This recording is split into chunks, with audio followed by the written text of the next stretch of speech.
Greetings from Costa Rica. What is the worst part of living here?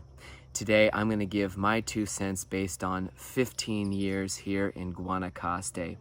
My name is Matt Rosensteel, aka Costa Rica Matt.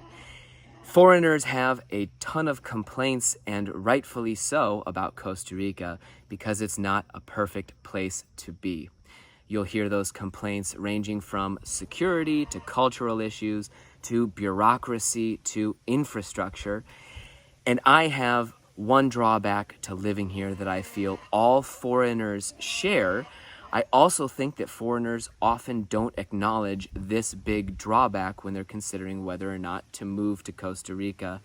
And I want to give you these thoughts as part of my ongoing effort to empower people to make good decisions about moving to Costa Rica. So what is this drawback? Is it the security? Well, yes, there is a problem with petty theft, and you're seeing all kinds of issues in the news in Costa Rica with drug gangs going at each other.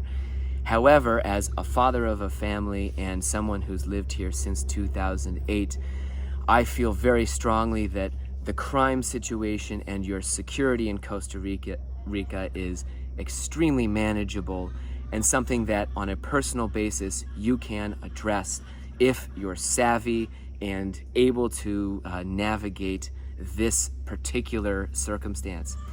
Is it the weather itself? People have complaints about how hot it gets here.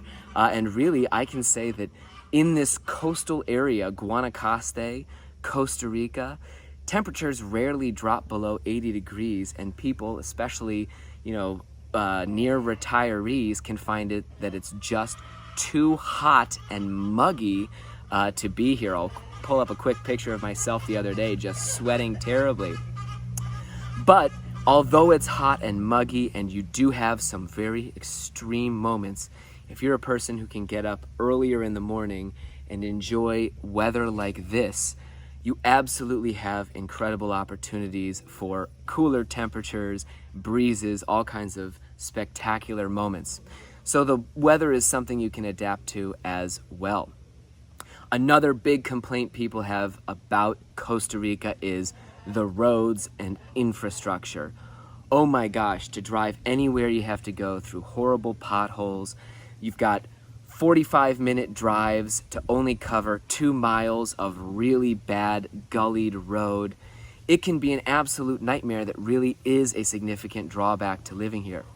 However, as someone who sees the positive in anything, those bad roads are what create the ideal conditions for what makes Costa Rica its best. And in fact, rather, those bad roads limit traffic.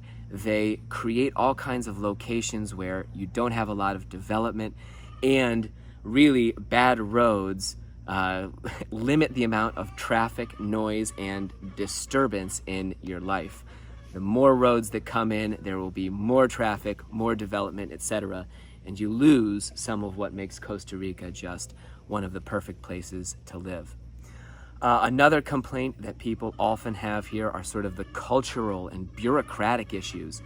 They complain that they can't get service providers to show up on time, if at all. You hear people complain about getting ripped off, or that they could never get what was needed from a bureaucracy. But again, these are issues that I feel can absolutely be adapted to. Most often, if a service provider isn't producing results for you in Costa Rica, it could be because you lack the language skills and really the cultural fluency to get the best results out of that person. We've found living here over 15 years that absolutely we can find people who will fulfill work contracts on time, on estimate, and do really professional jobs. But it's just a matter of finding the right providers and having the right skills to navigate here in this area and to deal with those people. The bureaucracies are the same thing. Yes, they can be slow, it can be incredibly difficult to navigate them or frustrating, but very often that frustration is only because the person who's trying to navigate them doesn't have the necessary skills. So for me, all of the typical complaints that people have about Costa Rica are part of a package that make this country one of the greatest places to live if you're somebody who likes what it has to offer. My single biggest drawback, really what I want to share with foreigners who are considering moving here, is that many people start off with this idea that when they move to Costa Rica, they're going to have people coming and visiting them all the time. They imagine their friends and family coming down and spending time in their home. That's why they buy a 2-bedroom condo or a home with a guest house, so they can constantly have visitors. Realistically, by moving to Costa Rica, you will be deciding to spend a lot less time with your important friends and family members who stay behind in the United States, Canada, Europe, wherever you're coming from.